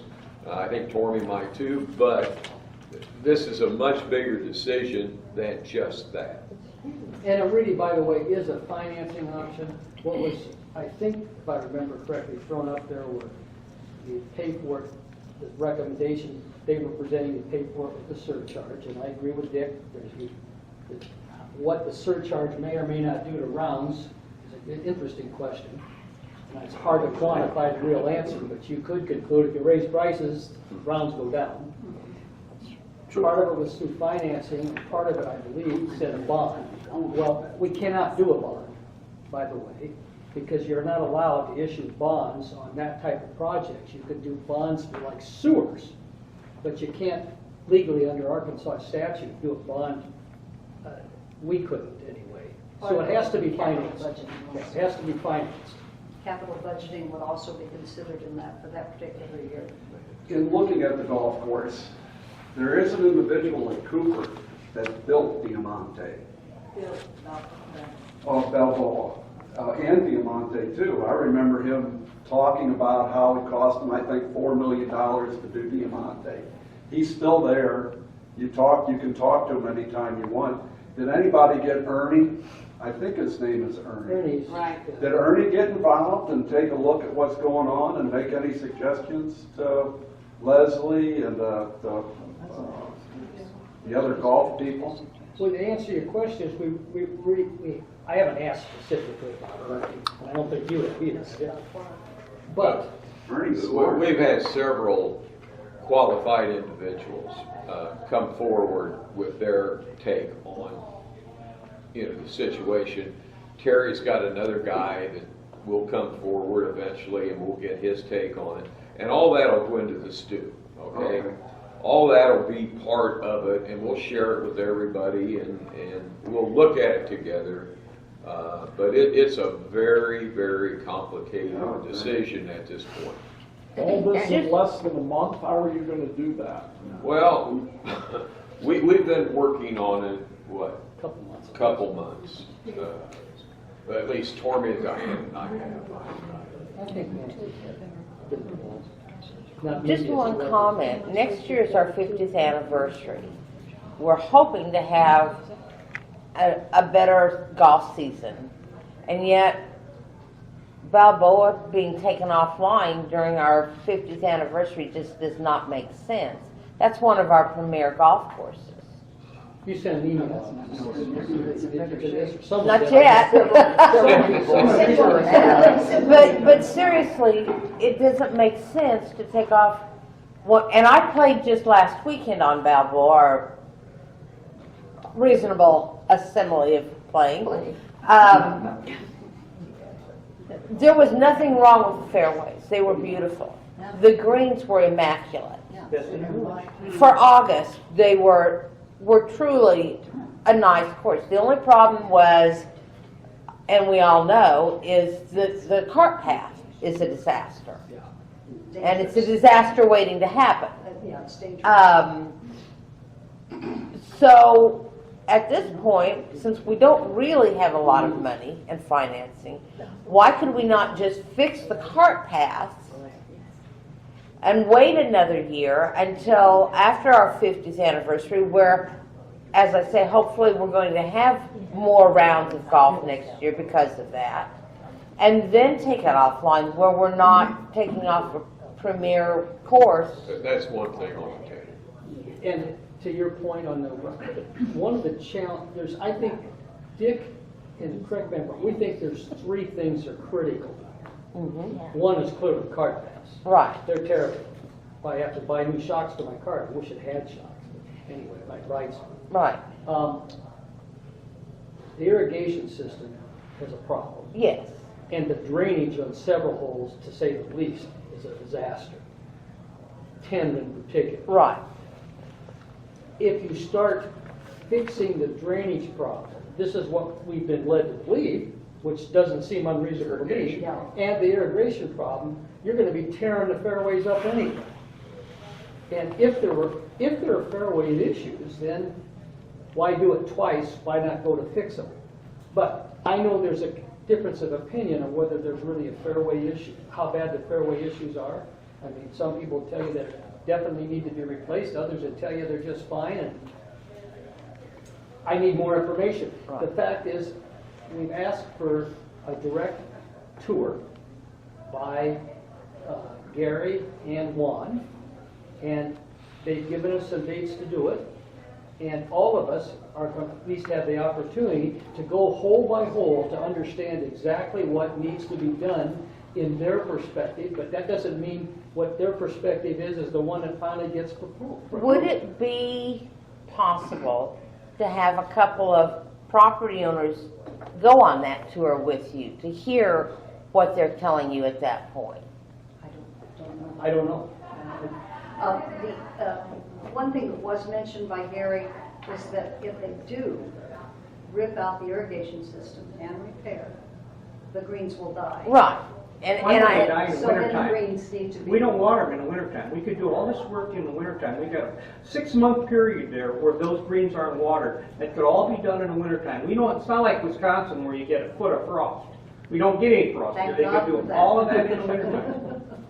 Right.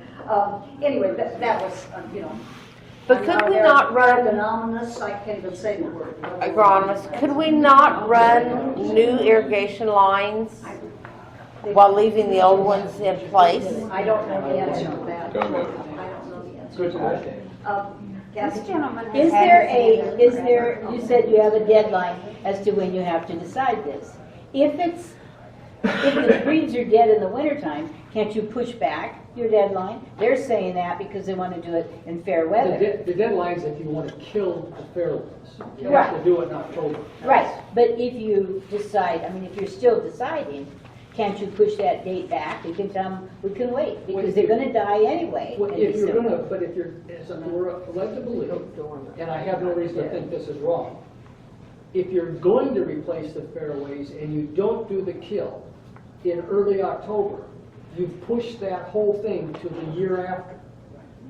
So the fairways don't die, I don't believe. I believe they go dormant. And there's a difference if you're going to actually reseed the whole fairways and redo them. Yes, Don't I know. get me wrong, I'm not suggesting that necessarily needs to be done. But that is an annual issue. You can't start it in January because first you couldn't get them killed properly, but as I understand it, secondly, you'd be back into the year after that before you had a playable course again. And clearly, if you were going to do whatever we're going to do, we don't want to be out of operation for more than a year. Worst case. I believe this one was 2 years. And Aren't they The test was a year and a half Yeah. or two. Are they gonna put a parallel lines in there? Now it's just one down the middle, okay? If they put one down the middle, you only got a destroy area about 6 feet wide, maybe 10 feet wide. So the rest of the fairways aren't going to be really affected. But if you're going with a parallel system, which probably they are, that's what they did on this course, and all the new courses got parallel systems. So you water the rough and the whole fairway. Terry? Yeah, just one of my questions that hasn't been addressed today, or one of my comments, was the number one thing I had on my inquiry, and that has to do with the Balboa golf course. We've been talking about it now in the house. But anyway, and I'm going to still cover my points that I had, just as suggestions is what I'm trying to do. You all know what's happened in the last 10 years. I can name 15, 20, 25 projects. Every amenity in this village almost you can think of jumped ahead of the Balboa golf course. That's true. Which is totally was wrong. Okay, but it's happened. Now I think the next thing is, my thoughts were like this, sure, I'd love to do everything at once. We all would. There isn't the money for it. So what I did in my notes, I said, we have to have phases to proceed. And I'm not going to tell you the phase is 6 months, 1 year, whatever. In order of importance, I said irrigation and cart paths is number 1. The clubhouse is second, and I'm thinking in my mind, maybe 99% of the people won't agree, we need about an 8,000 square foot building if we tear that down. That's all we have to do. No big restaurant there, nothing like that. Just a clubhouse, maybe a deal for breakfast or coffee and things like And that. that is the proposal that they've made, is an 8,000 square foot one. I saw that, but they also had 21,000 remodeling. Again, that's a board decision. Right, I understand. And then I had the greens and bunkers as number 3. Now, when you get down to this, you got to decide on the funding. And it seems to me, I know there's been a couple other incidents where, like when I played tennis, I had a surcharge early on when I came here. I told you a long time ago. But what we've got to do as a community, we can't give an increase in our POA dues. And you can hear people talk every day, well, I'd pay $110 a month. But if they really put that to a vote, they'd all, not all, but a good majority would say, no, I'm not going to pay it. So what we've got to do is shoulder this expense for Balboa, which is, as far as I'm concerned, our number one priority. When we talk about a premier golfing community, which this is, you don't put somebody, a business out there with 140 golfers on Balboa and have them play the way it is. So that has to be our number one priority if we move forward with amenity improvement. How do you fund it? People aren't going to like this, but it's fair. Because our number one asset in this village for all of us that own a home is our home. Put a $2, I'm just throwing out numbers, I don't have the calculations yet, a $2 surcharge for every amenity. Every amenity. It's for all of us. $2 for golf, $2 for tennis, $2 for bocce ball, and we've got to have an expiration date or a sunset clause in there. Where we failed, and I had board members telling me afterwards, and I had suggested on the 2-tier to put that on a sunset clause for 3 years and look at it. And then it's done. We lost out on that, and I voted for the 2-tier because I thought we needed it. Biggest mistake I ever made. We're not running the village, the property owners. The non-residents have the bigger vote. But we have to have a termination date, and we have to have a sunset clause if there is such a thing when you don't have a vote. Usually you think of sunset when people vote. I don't know if you can use that term here or not. We know what you mean. Yeah, exactly. So that's what I'm thinking. How can anybody argue with a $2 surcharge for every amenity, from the woodlands, right on down to bocce ball, right down to tennis, and the only thing I don't know is $2 is right or 3. You don't want to get greedy and take that times the number of people, what that would generate. I know golf would generate at $2 roughly, if you played 100 rounds. No, I'm not going to say because my calculations aren't right in front of me. Yeah. But anyway, just take that calculation. $2. We can't get any other increase. Mrs. Mooney back here has had it picked up forever. Well, basically, I just had two questions. One is procedural. So on a vote like this for Balboa, what majority is needed on the board to approve 4-3? No. Okay, all right. And then the chair, if it's 3-3, no, it can't be 3-3. If it's 3-3, the chair would. The chair makes the final decision. She can make a tie or break a tie as the chair. Okay, all right. The other thing is in looking at the 2018 audit, I'm not an accountant and I'm terrible in math. However, it looks like we had about a $10 million debt and a 7.5 million cash and equivalent. So are we down $2.5 million? Did I totally mess up the math on that? And currently, the question is, where does our debt stand? How much money are we in the hole right now? And is that something we can take into consideration before we go through this Balboa determination? I don't think the $10 million debt is correct. That's Okay, all right, that's what I'm hoping for you guys to help with that. Approximately $4.5 million that's being paid down.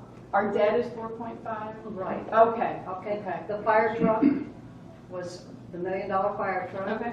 Which is being paid down to the tune of, well, I don't know, $752,000, $100,000 a year. Sounds like a good investment. There still is part of a bond on the sewer and water. But our debt to revenue, our ratio is excellent. Okay. We're really not that 10 million, I don't. Okay, well, like I said, I'm not a math major, I was just trying to do some quick figures. Right. We are not underwater, and I'm not talking about what our equity may be, whether it's 80 million or whatever. I'm talking about if you look at what's coming in and versus what's going out, we aren't running a deficit. Okay. That doesn't mean we're flush with cash either. Yeah. We have $200 million worth of assets in the village. Okay. That's buildings and property and stuff. That doesn't mean anything unless you go to sell those assets. That's I mean, correct. that's You can't cap, you can't. You know, monetize and an it's worth asset what like you can that. get for it. Right, exactly. So don't use that as anything else. Well, it is what it is. You can't get it. Mary? I have 4 things that I wanted to mention or ask about. First of all, on the subdivision that is being proposed by Renaissance. What is going to make people come and buy these houses as opposed to where we are right now when we have all these lots and we're not getting them in? So what's going to happen that's going to make people come and buy these houses? Well, 60 new houses go up every year that somebody buys, correct? 600 houses in here that are existing turn over about every year. Right, yeah. So people are coming here already. Right. To Tom's point more than once, some level of improved marketing could cause more people to come here to buy houses. Additionally, it behooves, and you have to, Brandon, who is the CEO or president of Renaissance Home, is going to have to do some of his own marketing, just like Cooper is to sell Maderas Gardens. So through that, you're going to hope you bring some people here, and maybe to some degree, if we all felt more comfortable, we'll be telling some of our friends that, hey, there's a great new subdivision going up and the houses look great. You ought to come down and take a look at it, and maybe that'll get some people here too. Remax is also Yeah. partnering with that, so they do a great deal of marketing. Okay, the next thing I wanted to address was you mentioned from the work sessions how detailed the minutes were. Are the minutes of our board meetings not like that? Because they're supposed to be. Not Minutes necessarily. are supposed to be very detailed. They're very detailed and names are named if it's a Yes. board member that makes a motion. Yes. Okay. But as far as comments from the audience, liability indicates that that really shouldn't be in part of the minutes because of maybe misquoting, misstating. So those were work session minutes. I'm not sure the actual board meeting minutes were done that way, Ben. You've got them all, Cheryl. Help me I out haven't with it. read them all. Oh, you I've haven't got read them all. Okay. But you know, it's supposed to be indicative of what went on in the meeting, but every Right. single discussion is not usually put in minutes. Well, it's supposed to be. No. It is supposed to be. So, Dick, the next thing I want to address is you were referencing the other people that you're getting information from regarding Balboa. And gentleman back there had suggested that you talk with Ernie, I forgot his last name, from Is that CCI. Deaton? Yeah, yeah. So why, you specifically did not mention that he might be someone you might want to reference. Why is that? Well, I mean, I haven't included everybody in the village in this. I've just included the people that have come forward.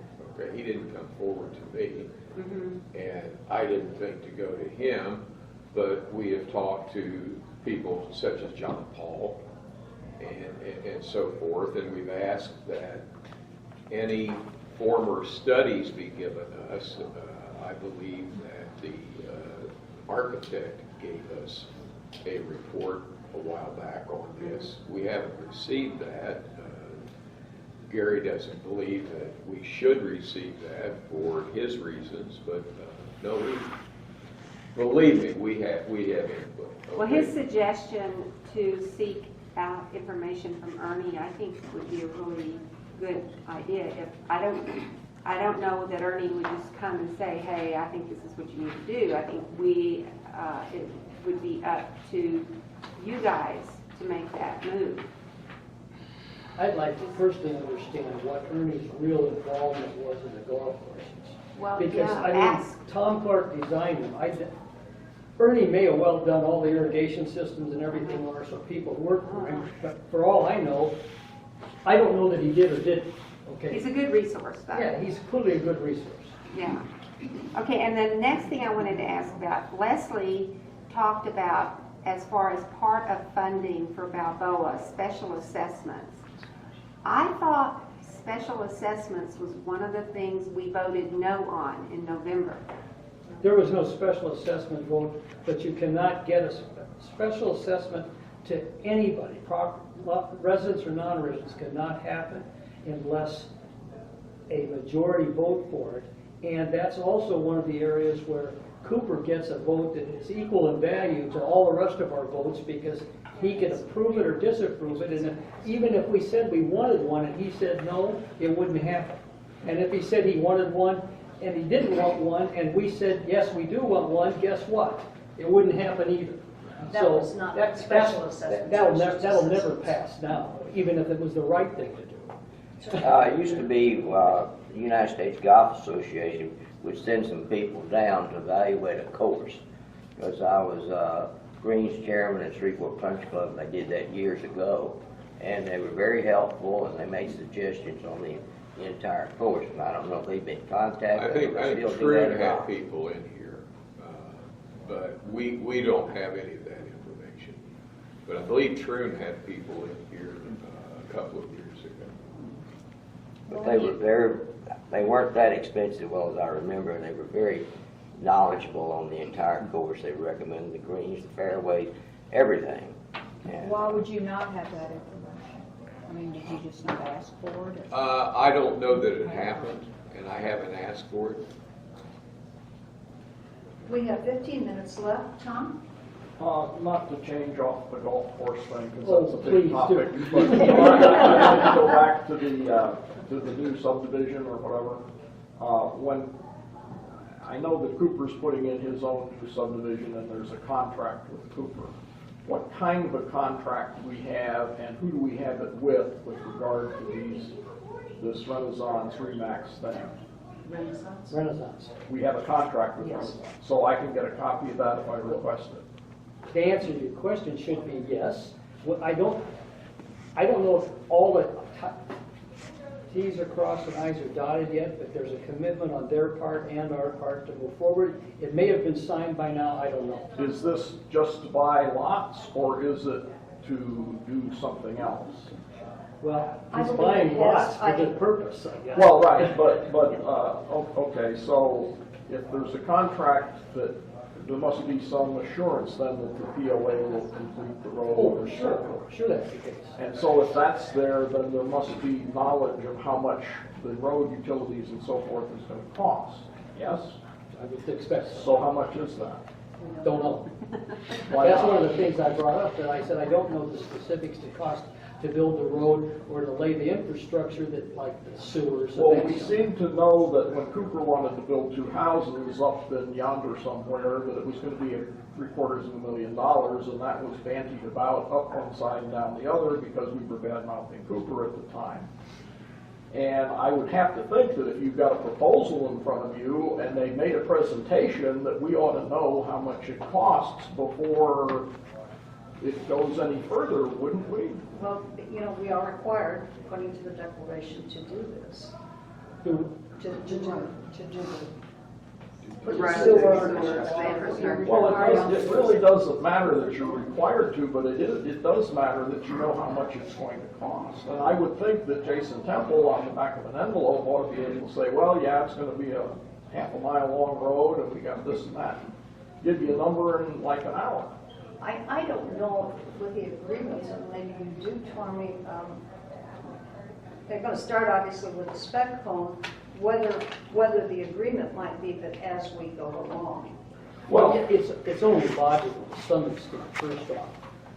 I don't disagree with what you said. It would be great to know that, and I might go off and ask what the costs are going to be. I think it might be now a little too late, but those kinds of decisions to sell land, lots, we aren't brought into every one of those decisions. Whether if you wanted to buy a lot over here that was a POA lot, you could go buy one from us and we'd probably sell it to you if it wasn't an area we previously made a decision, or at least tried to, say, decommission. Because the only way you could do that, honestly, is if you own all the lots in the area. Otherwise, you couldn't. How would it, if you owned a lot and we wanted to decommission all the ones around it, and there was no street, we'd still be required to put one in if you decided to build a lot.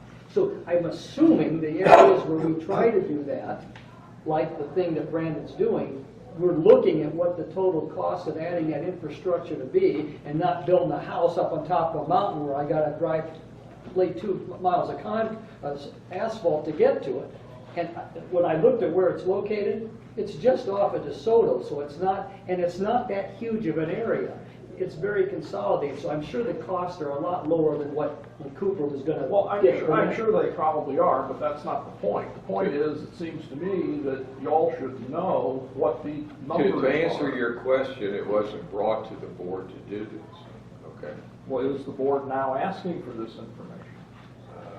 I don't know that we have, and I don't know, candidly, it'd be nice to know, but if I did know, what could I do about it? Now, you're gonna say I'm copping out again, Tom, but Well, that. don't cop out then. I'm not copping out, I didn't, but you're gonna say I am.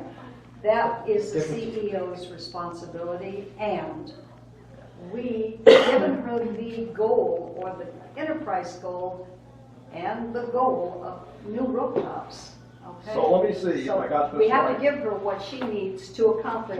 Let me see if I've got this right. Her enterprise goal for which she will get her bonus is based on proposing this thing for which you don't know how much it's gonna cost. Is that true? Well, when you put it that way,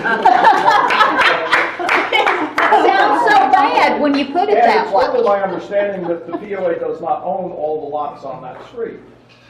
I believe that's correct. And that there was a court thing going on to get clear title on 4 of the lots, but there's still 5 or 6 that you don't own. So how is this gonna work? Well, I don't believe that part of the contract he is to purchase 18 lots have anything to do with lots we don't own. So he has actually purchased 18. That's what his contract is 18 lots, and I think there are 23 or 4 or 5, whatever lots in there. We can't obviously go commit to selling lots that you own. Jan hasn't asked anything with that good. I looked at the presentation on the website, and it has it's blue, and it's 24 lots. So they are, or are not, all POA lots. And what did they pay?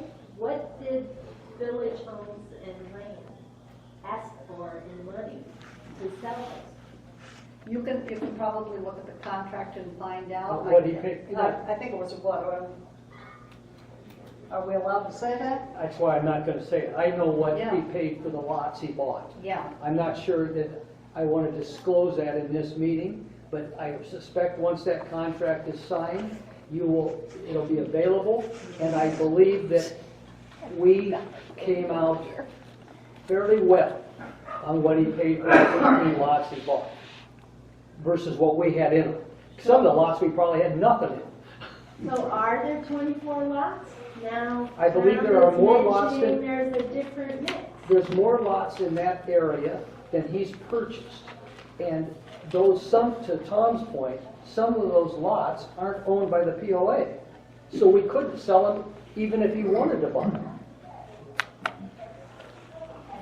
Mary, Are these houses that are in the pocket neighborhood, do they have garages, attached garages? I haven't seen the plans. They're building, I would have to suspect they are, because I can't imagine if you build a 16 to 2,000 square foot house, you're not gonna have a minimum of at least a 2-car garage to have it saleable in the market today. Neighborhood is usually, parking is around the outside. But this is not a pocket neighborhood. This is just a normal subdivision. Leslie called it a pocket. Well, whatever she called it, it's a normal subdivision on normal platted lots as they were originally platted by Cooper whenever he did that area.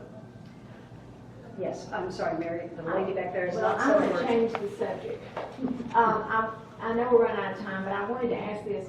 This new CMEO position, was this person hired because Leslie doesn't have confidence in the managers or the chairman of all these committees? And because this person is hired, does that mean she's going to eliminate these chairmen or of these other committees? You mean directors? Directors, yeah. I don't believe there's any intention of that. I don't know. The CMEO it consolidated all the member experiences, the recreation, the golf, the food and beverage, to save money to try to determine how we can maybe monetize those amenities a little bit better. It goes on and on, everything that she's going to do. I don't believe that getting rid of directors or But managers. the directors were not competent enough to do that? I mean, did they not report, who did they report to, Leslie? Or No, was they there another? report to her. They report to her. They formally report. Is it lost on anyone, because it's of you board people, because it wasn't lost on the membership? This CMEO report was lovely and wonderful that she gave at the meeting the other day. But seriously, did it take her coming here to drill down on what our food and beverage problems are, costs? We have a director that's supposed to be doing that. Why did it take this woman coming to discover that, gosh, we need to get our costs to 40%? Dick, you touched on it at the meeting the other day, and that was good. What's our food and beverage director doing for the last 2 or 3 years that he's been here? Well, look, can I speak to this, the cost thing for a moment on food and beverage? First off, several of us have raised questions about the food and beverage operation in general. We've all been. And I even did an analysis at one board meeting where I presented it, I'm sure, on a video about my concerns regarding that. The challenge we have with any food and beverage business, or any food and beverage business has in general, whether it's got anything to do with here or not, long term, you can't run a restaurant with 40% food costs. Now, you've got 2 ways to raise food costs. One, buy it less expensively, or raise the prices. The challenge today in the restaurants, in my opinion here, may be that we haven't been done as much consolidated purchasing, which she references in that report. That won't get it done. The other thing is, if you have a reasonably complex menu in some places, and you don't have the volume, you end up with waste, and that drives up your food costs. There's a perception which boggles my mind, candidly, that some people in the village are boycotting the restaurants, and some of them do have good services and decent menus at reasonable prices, just to get even with the POA. If in fact that's happening, we're shooting ourselves in the foot. We need some kind of food service capability at every clubhouse. Do we need to serve lobster and steak at every clubhouse? Probably not.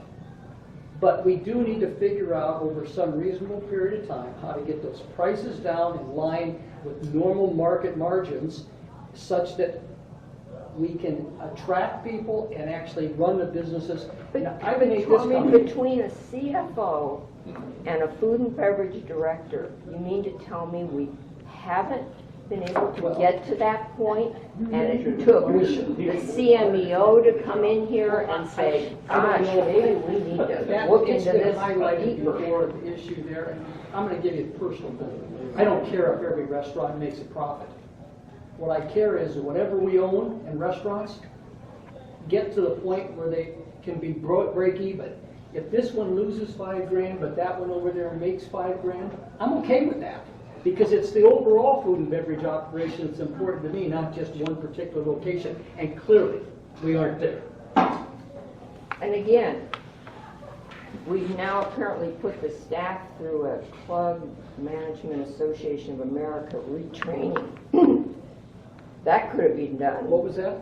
The report says that the food and beverage staff were taken through a Club Management Association of America retraining and challenged to become the frontline face of service delivery to our members and customers. I love that.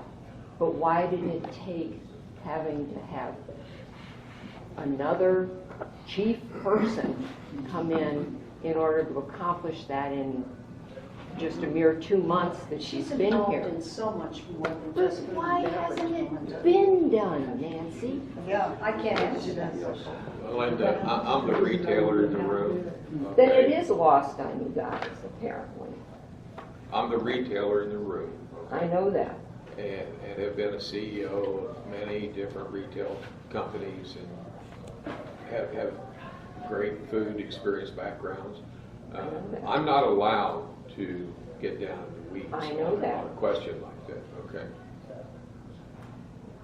But I'll say this. But you are in charge of a CEO who is supposed to. I'm not trying to defend any individual or position or actions, but one person trying to run this operation, that being Leslie, cannot have her fingers on everything that transpires every given day. It'd be impossible. I couldn't when I ran a sales organization that didn't have 500 salespeople but had 100. I didn't know what every one of my 100 sales reps were doing every day, whether they were sitting in their car drinking coffee all day or whether they were doing sales calls like I would hope they would. You need to have a staff that you're comfortable with and confident in if you're going to run the organization. Now, whether she is or isn't feeling that way about her directors, I honestly don't know. And I'm not trying to defend the position of the CEO, but if hiring some person could get us to the bottom of this barrel in just food costs, or in our restaurant operation, it would more than pay for what we're paying Jamie to do that job. And I'm not justifying the position one way or the other, but she felt it was necessary, and at this point, that's her responsibility to make those decisions. Okay, it's 11:01, but Melinda's got a sore arm. I have one question. Sorry. Jamie, and I may have misunderstood her. Are we hiring a director of community marketing? Yes. Okay, There's I a thought I position. heard that. So we're gonna be hiring another director. And their job will be to do what? I'm not sure it was a director level. Well, she said director. Did she? Yes, she said director. Okay. And that position will be to do what? This is what we need desperately, is marketing, and I believe that's helping to fill that void. The CMP committee has a sub-marketing committee that's trying. So this will be marketing the CMP? No, No, it's to market the village. The Well, title I is mean, community we don't- Marketing manager. You know, as the employer, and you 3 people sitting here and the other 4 that aren't sitting here are Leslie's employer. And when you tell me, Dick, that you can't ask Leslie questions concerning anything, if my employer had come to me and said, Melinda, I need to find this out, and I had said, I'm sorry, that's above your pay grade, I would be out looking for a job somewhere. How can you have someone who works for you and you not be able to get past her, to get to the people who, I don't care if these people work for her, they don't work for her, they work for you because she does not write their check. Okay, we can do that, but we do it as a 7-member board. It has to come From all 7 of you have to ask her a Exactly, question? because each of us individually as directors have absolutely no authority. I'd say this, when I wanted to talk to somebody about a particular issue, let's say it's Jason, who I happen to have talked to from frequency from being actually at, being a liaison to the Public Services Committee meeting. But if I ask him a question, I always get what I believe to be a truthful answer. And when I've asked Leslie about any particular area and have said, I'd like to go speak to so-and-so, she hasn't roadblocked that. Now, maybe she has for somebody else, but she hasn't for me. From what I've heard, it's been roadblocked from some people. Well, you know, and I'm not taking a shot at you. I see and read a lot of stuff on Nextdoor. And Not I'm trying to anymore avoid for it. many of us in our I gotta family, say don't. it to you. But there's still a lot of stuff out there that doesn't accurately represent what goes on. And so I don't believe everything I read because in many cases I know it's not true. Thank you all for coming. It's time to call it a day. Enjoy your weekend, and I'll try not to. Thank you, guys. Thank you for giving us the time. I get it. Thank you for giving us your morning.